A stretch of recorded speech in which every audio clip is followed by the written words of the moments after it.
اگلے الیکشن میں کیا کریں گے، نون لیگ کی ٹکٹ کی بجائے ساری سیاسی جماعتوں کی ٹکٹیں لے لیں، انہیں ریالٹیز کا نہیں پتا، انہیں گراؤنڈ ریالٹیز کا نہیں پتا۔ پھر کہتے ہیں کہ سابق خاتون اول جہانگیر ترین اور علیم خان سے بہت ناراض تھیں، بشرا بی بی نے سازش کے تحت جہانگیر ترین اور علیم خان کو پارٹی سے دور کیا۔ میرے پاس ثبوت ہیں کہ بشرا بی بی نے کہا کہ میں نے ان دونوں کو پارٹی میں نہیں رہنے دینا۔ پھر سابق وزیر اعلیٰ خیبر پختونخوا کے بھی بشرا بی بی کے ساتھ رابطے تھے۔ انہوں نے الزام لگایا کہ بشرا بی بی جادو ٹونے کر کے صوبہ چیئرمین پی ٹی آئی کو بتاتی تھیں کہ آج آپ نے یہ فیصلے کرنے ہیں۔ 100% جادو ٹونے ہوتے تھے، بشرا بی بی جادو ٹونوں کے ذریعے فیصلوں کے بدلے پیسے لیتی تھی۔ مطلب یہ کتنی عجیب و غریب باتیں کر رہے ہیں۔ آپ نے ان کی زبان سے کبھی عوام کے حالات کی بات نہیں سنی ہوگی، صرف بونگیاں ہی یہ مارتے ہیں، اور اس طرح کی بونگیاں آپ بھی مار رہے ہیں۔ پھر کہتے ہیں کہ army chief general Asim Munir نے بھی چیئرمین پی ٹی آئی کے ساتھ کرپشن کا معاملہ اٹھایا۔ عمران خان نے جو میرے ساتھ کیا وہی جنرل عاصم منیر کے ساتھ کیا، یعنی اپنے آپ کو جنرل عاصم منیر کے ساتھ ملا رہے ہیں۔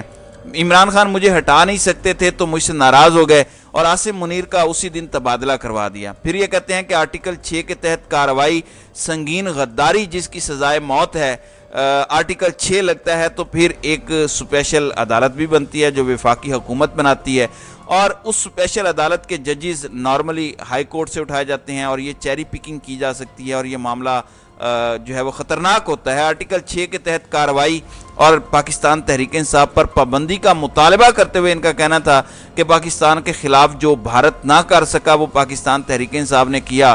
آرمی تنصیبات اور شہداء کے مجسموں پر حملوں کی ہر شہر میں ایک منصوبہ بندی کی گئی، تحریک انصاف پر پابندی لگنی چاہیے اور آرٹیکل 6 کے تحت کارروائی ہونی چاہیے۔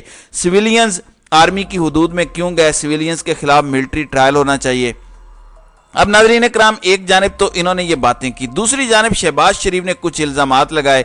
اس سے پہلے خان صاحب پر ایک ایلیگیشن لگتی ہے کہ خان صاحب فوج میں یہ کروانا چاہتے ہیں، خان صاحب فوج میں بغاوت چاہتے تھے۔ D G I S P R major general Ahmed Sharif نے ایک پریس کانفرنس کی 9 مئی کے واقعات کے حوالے سے، اس میں انہوں نے بہت بڑی خبر دی کہ فوج کے اندر خود احتسابی کا عمل ہے۔ ایک لیفٹیننٹ جنرل کو بھی فارغ کیا گیا اور ٹاپ کے افسران جن میں میجر جنرل، بریگیڈیئرز، ٹاپ کے جی او سیز، ایون 111 بریگیڈ کے حوالے سے بھی بات آئی، تو ان سب کو فارغ کیا گیا۔ ایک چیز ناظرین اکرام بڑی واضح ہے، ان سب کو اپنی ڈیوٹی صحیح طریقے سے سر انجام نہ دے پانے پر فارغ کیا گیا، انہیں بغاوت پر فارغ نہیں کیا گیا، کیونکہ پھر فارغ نہ کیا جاتا پھر انہیں سزائیں بھی ملتی، پھر ان کا ٹرائل بھی ہوتا۔ اب صرف انہی عہدوں سے انہیں عہدوں سے ہٹایا گیا، عہدوں سے الگ کیا گیا۔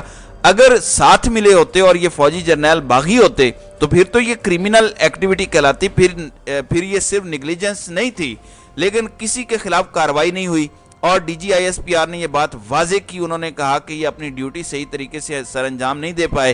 ایسا کچھ نہیں کہ جن لوگوں کو فارغ کیا وہ ملوث تھے ان واقعات میں، اگرچہ انہوں نے یہ ثابت کرنے کی بہت کوشش کی، ناچ کے گھنگرو توڑے نون لیگ کے حامی صحافیوں نے کہ یہ سارے ملے ہوئے تھے، یہ عمران زدہ جرنیل تھے۔ اب شہباز شریف بھی ایک سٹیپ آگے آئے ہیں، یہ پاکستان کے چیف ایگزیکٹو ہیں، یہ پاکستان کے وزیر اعظم ہیں، اور یہ کہتے ہیں کہ 9 مئی کے واقعات پاکستان کی افواج اور سپہ سالار جنرل عاصم منیر کے خلاف سازش تھے۔ انہوں نے کہا کہ 9 مئی کی سازش کا سرغنہ چیئرمین تحریک انصاف ہے۔ انہوں نے کہا کہ 9 مئی کی سازش میں خواتین، مرد، سیاسی جتھا، کچھ فوجی اور ان کے خاندان شامل تھے، باقی سب کچھ چھوڑ دیں، کچھ فوجی شامل تھے۔ یہ چیز بڑی امپورٹنٹ اور غور طلب ہے۔ انہوں نے کہا کہ 9 مئی کی سازش کرنے والوں کی کوشش تھی کہ فوج کا تختہ الٹ دیں۔ 9 مئی کی سازش کرنے والے ملک میں انارکی اور خانہ جنگی چاہتے تھے۔ تو یہ شہباز شریف نے ایک ایلیگیشن لگایا ہے، ایک الزام لگایا ہے جو بھکاری اعظم شہباز شریف کی جانب سے لگایا گیا ہے۔ اگر تو ایسا ہے تو یہ بہت سیریس معاملہ ہے، پھر تو سزائیں ملنی چاہیے، صرف عہدے سے الگ کرنا کافی نہیں ہے، کیونکہ فوج کے اندر بغاوت قطعاً قابل برداشت نہیں ہے۔ ایک ہی تو پاکستان کا ڈسپلنڈ ادارہ ہے، پاکستان کی بقا اور سلامتی کا ضامن ادارہ ہے، لیکن یہ اب کسے میسج دینا چاہ رہے ہیں؟ کیونکہ this is not an attack on Imran Khan, this statement is clearly an allegation on few military officers. اور اگر ایسا ہے تو پھر وہ اس وقت کہاں پر ٹرائل ہو رہا ہے قوم بھی جانے، پتہ چلے کس نے فوج کے اندر بغاوت کی ہے اور عمران خان کے ساتھ پھر اس کا لنک اسٹیبلش کیا جائے۔ اگر ایسا ہے تو یہ بہت سنگین بات ہے، یہ بہت غلط بات ہے، یہ نہیں ہونا چاہیے۔